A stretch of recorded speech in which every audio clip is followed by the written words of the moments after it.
Bismillahirrahmanirrahim. My name is Muhammad Ajmal Chat and welcome to my class. Today we are going to discuss AC through capacitor. Previous lecture में student आपने देखा था AC throw register, जिसके अंदर आपने देखा था कि वोल्टेज और AC जो अल्टरनेट करंट है उसकी जो वेव फॉर्म है उनके दरमियान में फेज डिफरेंस ज़ीरो आया था। अब हम बात करते हैं करंट का दूसरा एलिमेंट जो इसको कंट्रोल करता है, वो है कैपेसिटर। अगर करंट को एसी करंट को कैपेसिटर के साथ अटैच करते हैं तो फिर क्या रिएक्शन होता है। पहले हम बात करते हैं डीसी करंट को अगर आप किसी कैपेसिटर के साथ अटैच करते हो तो करंट जो है कॉन्टीन्यूसली फ्लो नहीं करता। शुरू में जैसे ही आप उसको अटैच करते हैं तो करंट फ्लो नहीं करता, बल्ब ऑन नहीं होता। उसकी वजह यह है कि कैपेसिटर के दरमियान जो दो प्लेट्स होती हैं, इंसुलेटिंग मीडियम होता है, उसकी वजह से करंट फ्लो नहीं होता, क्योंकि ये डायरेक्ट करंट होता है, ये करंट को पास नहीं करने देता और बल्ब ऑन नहीं होता। स्टूडेंट, आप कैपेसिटर को देख रहे हैं, आप यहाँ पे कैपेसिटर है। कैपेसिटर को जैसे ही हम कोई डीसी वोल्टेज देते हैं, डीसी वोल्टेज यहाँ पे अगर हम अप्लाई करते हैं तो कैपेसिटर चार्ज कैसे होता है। शुरू में ये कैपेसिटर जो है ना खाली होता है, बिल्कुल पॉजिटिव नेगेटिव सेम होते हैं, न्यूट्रल होती हैं ये दोनों प्लेट्स, ये कैपेसिटर की दोनों प्लेट्स हैं। जैसे ही आप वोल्टेज देते हो VC, तो यहाँ पे क्या करता है, ये पॉजिटिव इस प्लेट पे जितने भी इलेक्ट्रॉन हैं उनको खींच लेता है, इसके पीछे इलेक्ट्रॉन को खींच के वो क्या करता है, यहाँ पे जमा कर देता है। यहाँ पे इलेक्ट्रॉन बढ़ जाते हैं तो नेगेटिव चार्ज आ जाता है, और इस जगह पे इलेक्ट्रॉन जब निकल जाएंगे तो पॉजिटिव चार्ज आ जाता है। तो जैसे ही हम अगर डायरेक्ट करंट देते हैं, डायरेक्ट करंट आपको पता है सिर्फ पॉजिटिव करंट ही होता है, मतलब कि क्या कहते हैं कि वो डायरेक्ट करंट होता है। जब उसका लूप आता है तो यहाँ पे 6 वोल्ट का अगर आप फॉर एग्जांपल डायरेक्ट करंट दे रहे हैं तो यहाँ पे इलेक्ट्रॉन निकल जाएंगे, तो इनके दरमियान दो प्लेट्स के दरमियान भी पोटेंशियल डिफरेंस आ जाएगा। ये हाई पोटेंशियल है पॉजिटिव चार्ज, ये नेगेटिव लो पोटेंशियल है। तो अगर इनके दरमियान में पोटेंशियल चार्ज मतलब कि सारे के सारे इलेक्ट्रॉन यहाँ से इधर आ गए और यहाँ के पास प्रोटॉन जो है यहाँ पे इलेक्ट्रॉन जितने भी हैं उतने भी इलेक्ट्रॉन इसके ऊपर हो गए हैं, तो ये आपके पास क्या हो जाएगा, एक कांस्टेंट वोल्टेज हो जाएगा। अब ये वोल्टेज आगे मजीद चेंज नहीं होगा, ये मैक्सिमम वोल्टेज हो जाएगा। अगर ये वोल्टेज इस बैटरी के डायरेक्ट करंट के वोल्टेज के और कैपेसिटर का वोल्टेज इक्वल हो जाता है तो करंट फ्लो नहीं करता, जिसकी वजह से हमारा बल्ब ऑन नहीं होता डायरेक्ट करंट की वजह से। ओके स्टूडेंट, अब हम बात करते हैं कि अगर हम एसी करंट यूज कर रहे हैं तो फिर क्या रिएक्शन होगा। एसी करंट के लिए हम देखेंगे कि हमारे पास ये एक सर्किट है, ठीक है। आपने एसी करंट यहाँ पे देंगे तो एसी करंट ऑन करेंगे, स्विच ऑन करेंगे तो एसी करंट से बल्ब ऑन होता है। उसकी रीज़न क्या है उसको हम डिस्कस करते हैं। अगर आप किसी सर्किट में एसी वोल्टेज अप्लाई कर रहे हैं, जिस तरह आप ये सर्किट आपको एक नज़र आ रहा है, ये है एसी वोल्ट सोर्स, यहाँ पे एक बल्ब लगा दिया आपने, ये आपके पास एक कैपेसिटर है, ये आपके पास एक स्विच है। जैसे ही आपने यहाँ पे अल्टरनेट करंट दिया है तो आपको पता है अल्टरनेट करंट क्या होता है, उसका एक पॉजिटिव लूप होता है और एक नेगेटिव लूप होता है। जैसे ही इसका पॉजिटिव लूप आता है, करंट का पॉजिटिव पार्ट आता है, तो उस वक्त क्या होता है, कैपेसिटर के अंदर वोल्टेज जो है वो ज़ीरो होता है, क्योंकि कैपेसिटर शुरू में खाली होता है, ठीक है। तो जैसे ही हम करंट देते हैं तो शुरू में करंट मैक्सिमम होता है और वोल्टेज खाली होता है, वोल्टेज ज़ीरो होता है। उसकी रीज़न ये है कि उसके अंदर चार्ज कोई नहीं होता, कैपेसिटर न्यूट्रल होता है। जैसे ही एसी लूप आता है तो जैसे आपने प्रीवियस में मैंने आपको बताया है कि कैपेसिटर की पॉजिटिव चार्ज जो है, पॉजिटिव प्लेट जो है वो चार्ज होना शुरू हो जाती है, ठीक है। जैसे ही एसी लूप आता है तो कैपेसिटर के ऊपर पॉजिटिव चार्ज आना शुरू हो जाता है, तो जब इस पे पॉजिटिव चार्ज आता है, इस पे नेगेटिव चार्ज आता है। अब क्या है जी, अब पोटेंशियल वोल्टेज कैपेसिटर के दरमियान में भी इंक्रीज हो रहा है, और जैसे ही करंट यहाँ से इंक्रीज होकर डिक्रीज होता है तो उस वक्त जो है पोटेंशियल वोल्टेज कैपेसिटर के इंक्रीज हो जाता है, क्योंकि चार्ज की वैल्यू, बहुत सारे चार्ज जमा हो जाते हैं। शुरू में चार्ज ज़ीरो होते हैं, अब कैपेसिटर फुल हो गया है, ठीक है, V0 मैक्सिमम हो गया है, और जैसे ही अब करंट की वैल्यू चेंज होती है, नेगेटिव होता है, तो कैपेसिटर डिस्चार्ज होना शुरू होता है, जिसकी वजह से हमारा ये बल्ब कॉन्टीन्यूसली ऑन रहता है। तो हम कह सकते हैं कि कैपेसिटर के अंदर अगर हम बात करें करंट की, तो हमारा जो बल्ब है वो कॉन्टीन्यूसली ऑन रहता है। उसकी रीज़न ये है कि करंट की वैल्यू चेंज होती है। करंट की वैल्यू भी क्या कहते हैं, capacitor plates are continuously charge and discharge due to the alternate current, क्योंकि करंट का एक पॉजिटिव लूप आता है तो कैपेसिटर चार्ज होता है, और करंट का नेगेटिव लूप आता है तो कैपेसिटर डिस्चार्ज होता है। तो उस वक्त जब बल्ब ऑन होता है वो कैपेसिटर की वजह से ऑन होता है। तो आप स्टूडेंट देख रहे हैं कि आपके पास ये एक पॉजिटिव लूप है, यहाँ पे पॉजिटिव लूप आता है तो कैपेसिटर कि चार्ज इंक्रीज होना शुरू हो जाता है और नेगेटिव लूप आता है तो कैपेसिटर का चार्ज डिक्रीज होना शुरू हो जाता है और कैपेसिटर डिस्चार्ज होना शुरू हो जाता है। लेकिन स्टूडेंट यहाँ से एक वेरी इंपॉर्टेंट पॉइंट वो है कि हम ये देखते हैं कि हमारे पास एक एनालॉगस एग्जाम्पल है जिसको हम प्रूव करते हैं कि हमारे पास कैपेसिटर, ये हमारे पास एक गैस रिजर्वायर है, टैंक है, ठीक है। यहाँ से अगर हम बात करें कि अगर इसके अंदर शुरू में अगर आप गैस भरते हो तो शुरू में गैस की स्पीड बहुत ज़्यादा होगी। क्यों? क्योंकि ये कैपेसिटर खाली था, इसके अंदर जो चार्ज हैं उस क्या कहते हैं वो ज़ीरो थे, गैस के पार्टिकल। जैसे जैसे ये फिल होना शुरू हो जाता है वैसे वैसे गैस का प्रेशर कम होना शुरू हो जाता है। ओके स्टूडेंट, एक पॉइंट ये बात याद रखना है क्योंकि आपको इसमें ये काम देगी। अब अगर हम बात करते हैं कैपेसिटर की, कैपेसिटर में शुरू में करंट मैक्सिमम होता है। शुरू में करंट मैक्सिमम क्यों होता है? क्योंकि कैपेसिटर के दरमियान में वोल्टेज ज़ीरो होता है, क्यू चार्ज इस पर ज़ीरो होता है। तो उस वक्त आप जैसे शुरू में करंट देंगे, एसी करंट देंगे, तो शुरू में करंट मैक्सिमम होगा और वोल्टेज ज़ीरो होगा क्योंकि चार्ज में। आहिस्ता आहिस्ता फिर क्या होगा, जैसे जैसे करंट इसके अंदर चार्ज स्टोर होना शुरू हो जाता है कैपेसिटर के अंदर, तो उस वक्त इनके दरमियान पोटेंशियल वोल्टेज इंक्रीज होना शुरू हो जाता है। तो देन जो है हमारा अल्टरनेट करंट जो है वो एसी करंट जो है वो मिनिमम होना शुरू हो जाएगा। तो एक पॉइंट आपको ये मैंने एनालॉगस एग्जांपल से बता दिया। तो अब हम फिर बात करते हैं कि हमारे पास इसका क्या रिएक्शन होता है कि दो प्लेट्स हैं, इनके दरमियान जो वोल्टेज अप्लाई होता है अल्टरनेट करंट की वजह से जो वोल्टेज होता है उसकी इक्वेशन क्या है वो आपके पास है V = V0 sin omega t। ये आपने इक्वेशन पढ़ी थी प्रीवियस लेक्चर में कि ये साइनोसाइडल वेव्स के लिए है, वोल्टेज के लिए। अब स्टूडेंट हम बात करते हैं कि अगर हमारे पास ये जो कैपेसिटर है इसके अंदर जो चार्ज स्टोर होता है उसकी इक्वेशन क्या है, कैपेसिटर में जो चार्ज स्टोर होता है इसकी इक्वेशन है Q = CV। अब ये जो चार्ज स्टोर हो रहे हैं ये अल्टरनेट करंट की वजह से स्टोर हो रहे हैं, अल्टरनेट वोल्टेज की वजह से स्टोर हो रहे हैं। तो इस करंट की इक्वेशन को कैसे लिखेंगे स्टूडेंट? Q = CV0। ये जो V है आपके पास, ये आपके पास साइन ओमेगा टी है, ये आपने पीछे पढ़ा है। V की वैल्यू जो अभी पीछे आपने लिखी है ना उसको आपकी जगह वैल्यू पुट करें, V0 साइन ओमेगा टी आती है। तो हम ये कह सकते हैं कि यहाँ पे हमारे पास जो C है और V0 है ये दोनों कांस्टेंट है। C कैपेसिटेंसी है कैपेसिटर की, वो कांस्टेंट होती है, जितने वो कैपेसिटर चार्ज कर सके 1 माइक्रोफैरेड का तो उतना ही चार्ज करेगा। और V0 है कि उसके अंदर मैक्सिमम चार्ज हो जाता है उसके बाद वो डिस्चार्ज होगा, तो ये दोनों कांस्टेंट होंगे। V0 है कि मैक्सिमम चार्ज के अंदर कितना होगा। तो इसके लिए स्टूडेंट हम देखते हैं कि यहाँ से हमें ये दो बातें साबित हुई हैं कि it is obvious that Q will vary the same way as applied voltage. हमने देखा था कि जैसे जैसे Q की वैल्यू इंक्रीज होती है, चार्ज इंक्रीज होते हैं, वैसे वैसे वोल्टेज इंक्रीज होते हैं, तो इनकी दोनों की वैल्यू जो है वो सेम रहती है। तो हम ये कह सकते हैं कि कैपेसिटर के अंदर वोल्टेज और चार्ज Q ये है इन फेज है। क्यों? क्योंकि चार्ज इंक्रीज होंगे कैपेसिटर की प्लेट पे तो वोल्टेज इंक्रीज होगा कैपेसिटर की प्लेट्स में, लेकिन करंट पहले मैक्सिमम हो जाता है बाद में वो डिक्रीज होना शुरू हो जाएगा। The current I flow through the connecting wire is equal to the rate of change of Q। Student आप ज़रा यहाँ से आपको एक मैं डायग्राम समझा रहा हूँ ताकि आपका पॉइंट मजीद क्लियर हो जाए। The charge store on the plates of capacitor at any instant is given by expression. Student यहाँ पे आपकी ये बुक की फिगर है, आपको डॉटेड लाइन नज़र आ रही होंगी, ये डॉटेड लाइन ये रिप्रेजेंट कर रही हैं Q को। और उसके बाद आपके पास ये जो वेव है यहाँ पे आपको नज़र आ रही है कि जो कैपेसिटर के अंदर अगर हम AC वोल्टेज अप्लाई करते हैं तो कैपेसिटर शुरू में खाली होता है, तो यहाँ पे Q भी ज़ीरो होते हैं। जैसे जैसे हम करंट को इंक्रीज करते हैं तो Q की वैल्यू यहाँ पे इंक्रीज होना शुरू हो जाती है, कैपेसिटर की प्लेट पे चार्ज जो है वो आना शुरू हो जाते हैं, ठीक है। उसके लिए भी यही वेव फॉर्म बनेगी।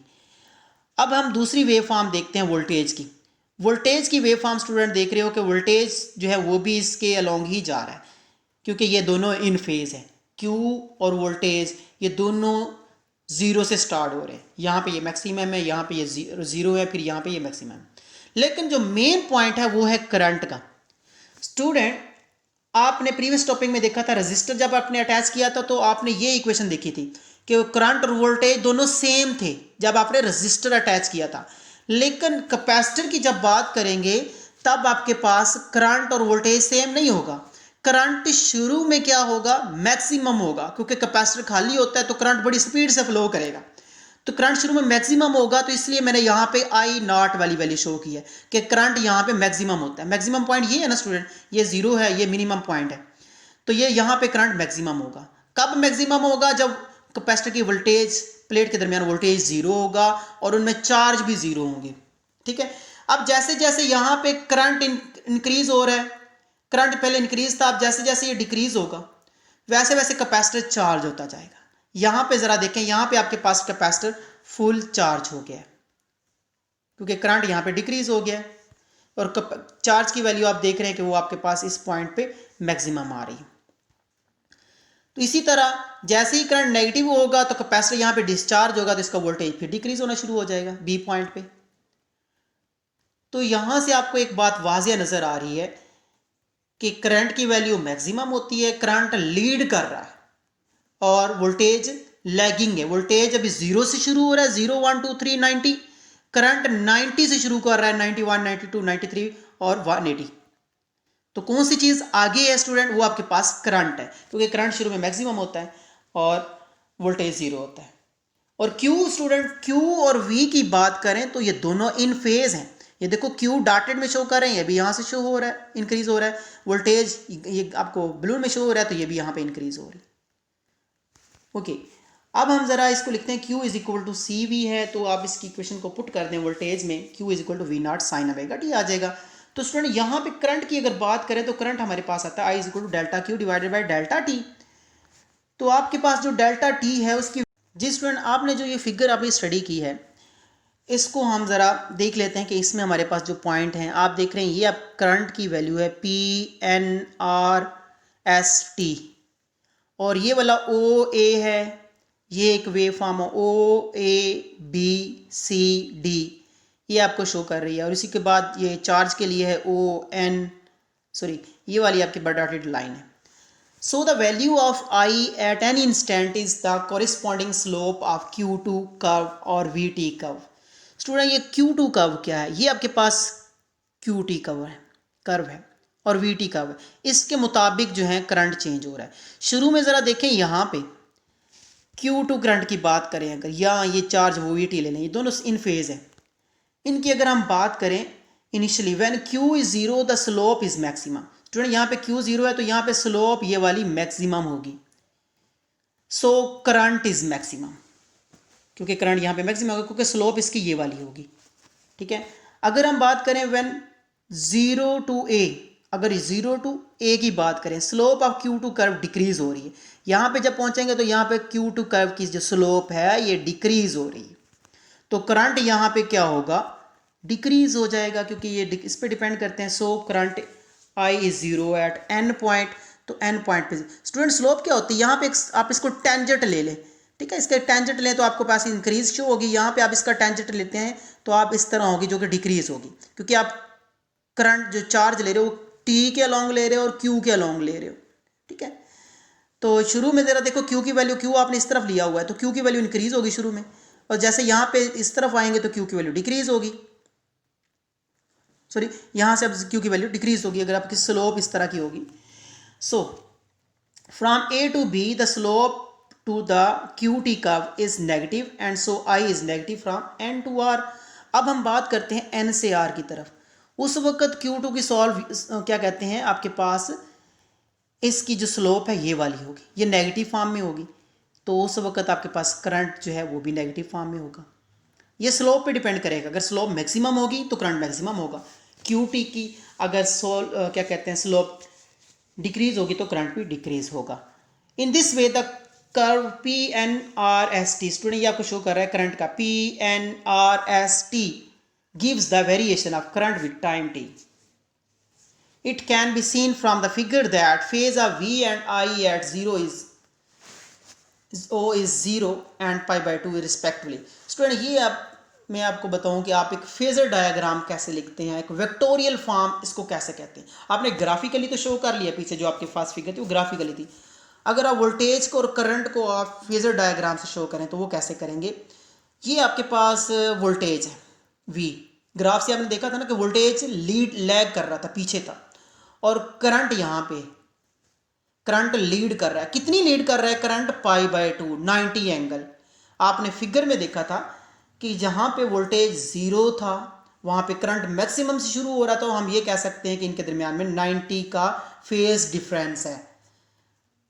वोल्टेज जो है वो लैग कर रहा है, पीछे है 90 एंगल, करंट आगे है 180। ये आप फिगर से दोबारा देख सकते हैं यहाँ से कि ये देखो करंट यहाँ पे मैक्सिमम है 90 एंगल है, ये 90 पे है और वोल्टेज ज़ीरो है। जब करंट 180 पे पहुँचता है तो वोल्टेज 90 पे पहुँचता है। तो इनके दरमियान में एंगल कितना है, पूरी वेव में आप देख सकते हैं इनके दरमियान में एंगल 90 का है। तो हम ये कह सकते हैं कि अगर इनके दरमियान ये इनका फेज डिफरेंस कितना है 90, it means that current leads the voltage bye 90 pi by 2, इतना करंट लीड कर रहा है जब आप कैपेसिटर अटैच करते हो किसी एसी करंट के साथ। दिस इज वेक्टोरिकल रिप्रेजेंटेशन, जिसको हम लिख सकते हैं V is equal to V naught sine omega T.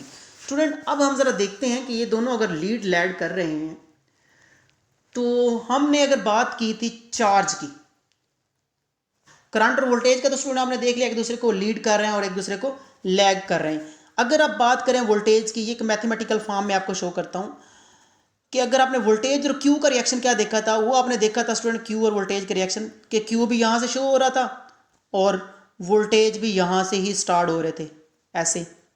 तो इसका मतलब क्या हुआ कि जो आपके पास क्यू है, क्यू और वोल्टेज का आपस में फेज डिफरेंस कितना है भाई, ज़ीरो है। क्यू और वोल्टेज का, चार्ज और वोल्टेज का, क्योंकि चार्ज शुरू में कैपेसिटर के अंदर जीरो होते हैं, वोल्टेज जीरो होता है, चार्ज बढ़ते हैं तो कैपेसिटर वोल्टेज भी बढ़ता है, तो हम ये कह सकते हैं जीरो होता है। लेकिन अगर हम बात करें इनकी इक्वेशंस की, इनको ड्राइव करें, इनके लिए हम इक्वेशन निकालें, इनमें फार्मूले में ओमेगा टी की वैल्यू को पुट करें तो हम इसका रिजल्ट निकालते हैं कुछ इस तरीके से।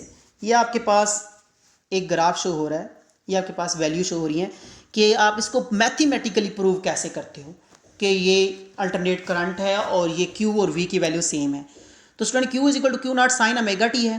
ओमेगा टी की वैल्यू आप पहले पुट करोगे जीरो, ओमेगा टी की वैल्यू पुट करोगे जीरो, साइन जीरो हो जाएगा तो Q की वैल्यू जीरो हो जाएगी।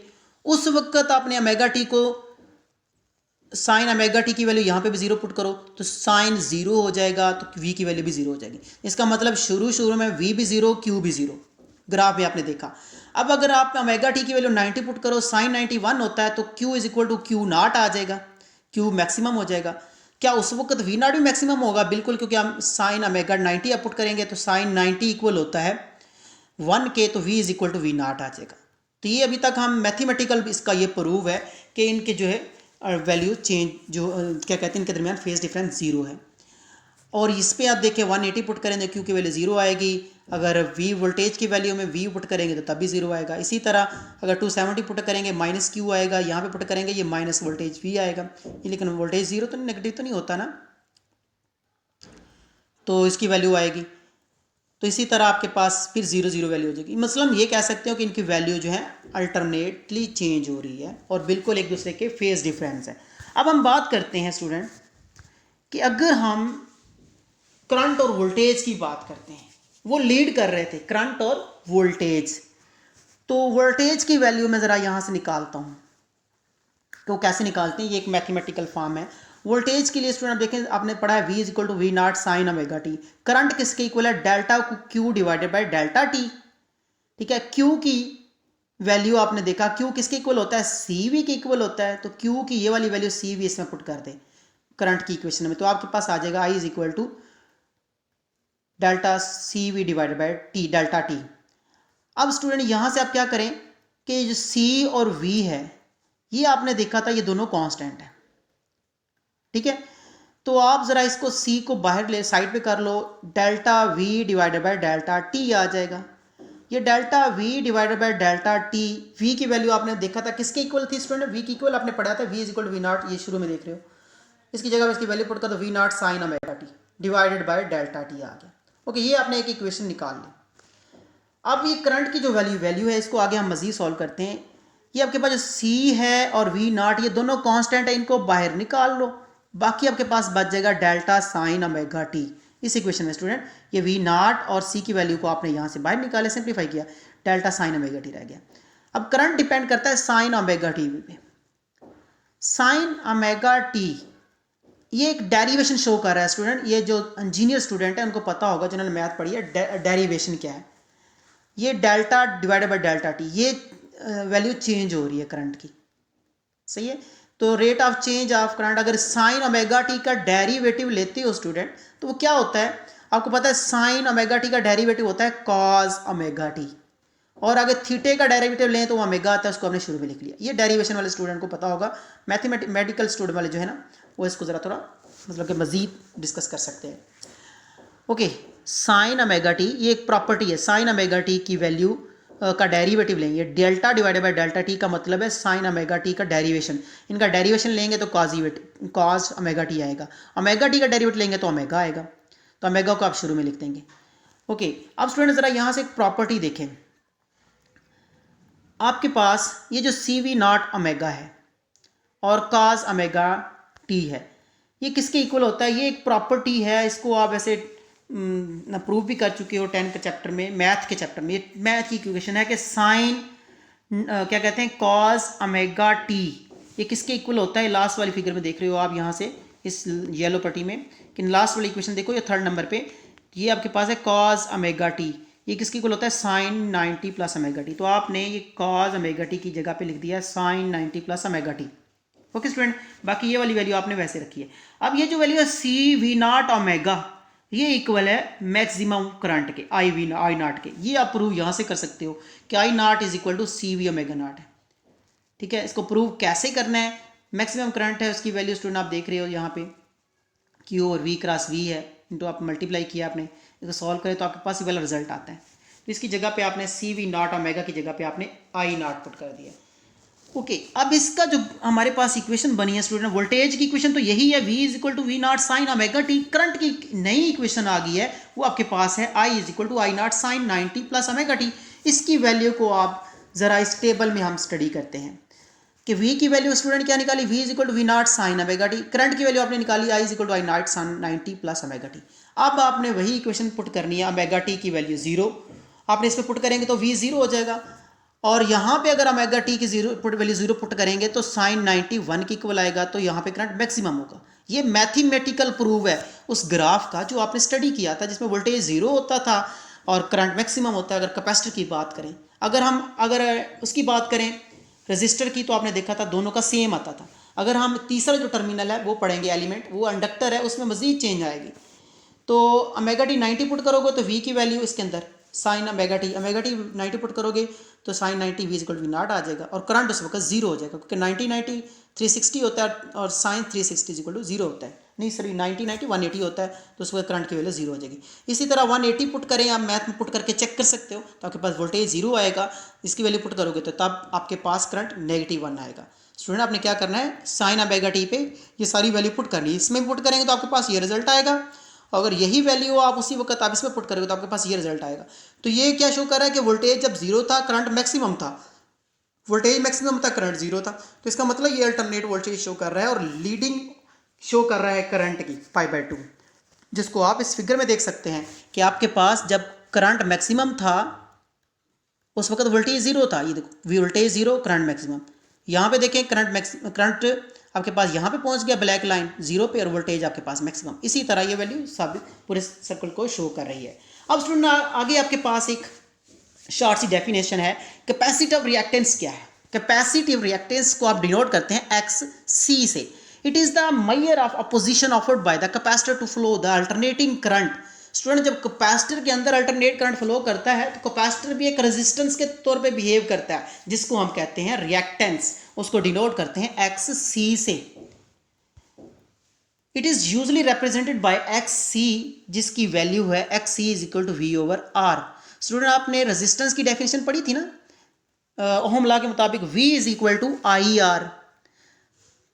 तो ये R आपके पास ये रेजिस्टेंस है। कैपेसिटिव रिएक्टेंस क्या है? एक रेजिस्टेंस है। रेजिस्टेंस का फार्मूला आपने ओहम लॉ के मुताबिक क्या लिखा था? R is equal to V/I, ऐसे लिखते हो ना I, लेकिन यहाँ पे आपके पास बिल्कुल वैसा ही है, लेकिन यहाँ पे हमारे पास जो कैपेसिटर की अगर रेजिस्टेंस उसको हम XC से डिनोट करते हैं, और V root mean divided by I root mean. V आपके पास क्या है जी? Root mean is the value of alternate voltage across the capacitor, और आपके पास आई रूट मीन है is the value of alternate current through passing through capacitor. Okay, this is इसका सिस्टम इंटरनेशनल यूनिट क्या होगा स्टूडेंट? रेजिस्टेंस का unit क्या होता था? ओम, तो लिहाजा इसका यूनिट भी ओम होगा क्योंकि ये रेजिस्टेंस ही है। कैपेसिटिव रिएक्टेंस ये एक रेजिस्टेंस ही है। इसी तरह अगर हम इसकी इक्वेशन को मजीद डिस्कस करें तो हम इसको लिख सकते हैं x c is equal to 1/2πfc which is equal to 1/ωc के इक्वल। स्टूडेंट ये वाली जो इक्वेशन है इसको मैं ज़रा आगे डिस्कस करता हूँ लास्ट स्लाइड में। X c is equal to, आप इसको मजीद ऐसे भी लिख सकते हो जो आपने पीछे इक्वेशन लिखी है ना, 1/2πfc। एफ आपके पास फ्रीक्वेंसी है, सी आपके पास कैपेसिटर की कैपेसिटेंसी है। तो ये टोटल स्टूडेंट आपके पास क्या इक्वेशन बनती है? 2πf को आप ओमेगा भी लिख सकते हो। अब यहाँ से आपके पास एक शॉर्ट क्वेश्चन अराइज होता है कि कैपेसिटिव रिएक्टेंस का फ्रीक्वेंसी के साथ क्या रिलेशन है? Capacitive reactance depend upon the frequency of AC voltage. आप देख रहे दोनों एक दूसरे के इन्वर्सली प्रोपोर्शनल है। It is inversely proportional to frequency of the source. Then when frequency is small the resistance reactance will be large. अगर frequency कम होगी करंट की तो रेजिस्टेंस ज़्यादा होगी, और अगर फ्रीक्वेंसी लार्ज होगी तो रिएक्टेंस स्मॉल होगी। Okay student, then current through the capacitor large. Current आपके पास एक और नया पॉइंट यहाँ से आपको मिल रहा है कि अगर आपके पास रिएक्टेंस का जो रेजिस्टेंस कम होगी, फ्रीक्वेंसी लार्ज होगी, उस वक्त आपके पास करंट की जो है कैपेसिटर के अंदर वो लार्ज होगा।